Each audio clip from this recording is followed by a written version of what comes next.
বাংলাদেশ তিন দিক থেকে ভারত দ্বারা পরিবেষ্টিত। তবে বাংলাদেশের কারণে ভারতের 7টি গুরুত্বপূর্ণ রাজ্য দেশটির মানচিত্র থেকে অনেকটাই বিচ্ছিন্ন হয়ে আছে।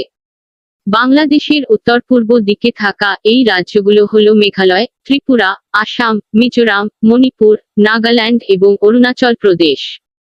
এই 7টি রাজ্যকে একসাথে বলা হয় সেভেন সিস্টার্স। এই 7টি রাজ্য পশ্চিমবঙ্গ রাজ্যের শিলিগুড়ি করিডোর দিয়ে ভারতের মূল ভূখণ্ডের সাথে যুক্ত হয়েছে।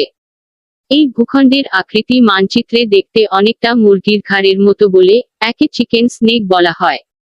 সেভেন সিস্টার্স রাজ্যগুলো ভারতের মূল ভূখণ্ড থেকে কৌশলগতভাবে খানিকটা দুর্গম হওয়ায় উপমহাদেশের রাজনীতিতে এই অঞ্চলের একটি বিশেষ তাৎপর্য রয়েছে।